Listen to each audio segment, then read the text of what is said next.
Hey guys, Nina here, welcoming you to another reading from the Ladies of Horror Picture Prompt Monthly Challenge, hosted by Elaine Pascale on her channel, The Godmother of Horror.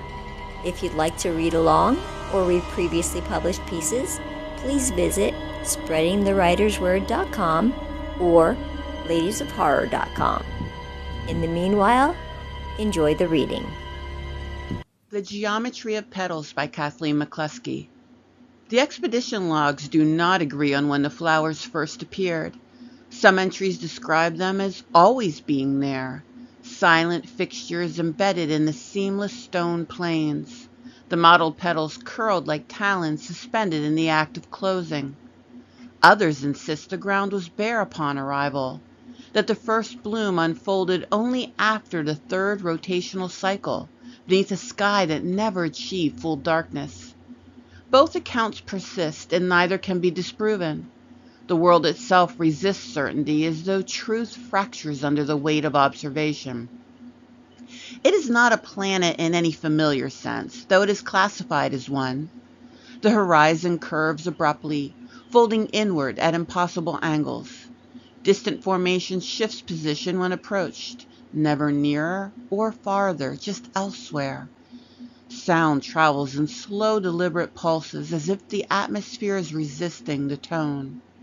And everywhere now, there are flowers. They stand knee-high in clustered fields stretching to the horizon. Their petals, marbled brown and bruised yellow with deep purple interiors that glisten in the pale light. Veins pulse faintly beneath their surface. They resemble plants the same way a corpse resembles sleeping. No roots have ever been found. No specimen has ever been removed.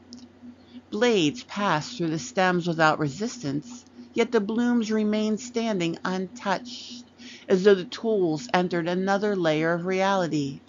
Sensors record impossible readings that collapse into static when reviewed. One technician suffered a seizure after prolonged analysis and clawed his own eyes bloody while repeating the same phrase, "They are looking through us." After the first disappearance, the flowers multiplied. There had been maybe 30 surrounding the camp before Engineer Telve vanished during second watch. His distress call lasted no more than 2 seconds. A sharp inhalation followed by a wet tearing sound, then abrupt silence. When the search team reached his position, they found no body, no blood, no damage to his suit. He was just gone. Only flowers, hundreds of them. The blooms crowded the stone where bare earth had once been. Their petals flecked slowly in the windless dark, opening and closing by fragments. Several leaked drifting clouds of yellow pollen that hung motionless in the air. The expedition leader ordered the perimeter burned. Incinerators flooded the field with chemical flame. The flowers writhed inside the blaze, not burning but distorting. Their forms stretched into impossible angles that hurt the eyes to follow. For a moment, they didn't resemble flowers at all. Shapes moved within the fire, vast and many-limbed, pressing against reality like a predator testing glass. The flames died. The flowers remained. That night, another crew member disappeared. A scream echoed through the camp, quick and sharp. By the time the others reached the source, the room stood empty except for a coating of fine yellow pollen drifting through the air vent. The inside of the missing man's suit crumpled near his cot. Not torn, hollow. The interior lining was wet and translucent, coated in clear mucus. Outside, new flowers covered the stone in clusters, their purple interiors glistening as though just fed. After that, no one slept. The surviving crew sealed themselves in the small lander while the field outside spread in vast geometric patterns. Under certain angles of light, massive shapes moved between the blooms, limbs the size of towers, enormous eyes opening behind the veil of reality. The flowers were not organisms, they were projections, small portions of something vastly larger pushing itself through from another dimension. Then crewman Drews began coughing. The sound deepened into uncontrolled spasms.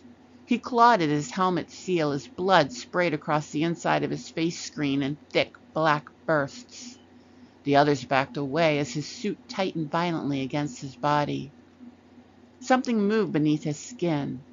Bulges rolled through his arms and chest as though living things were under his skin.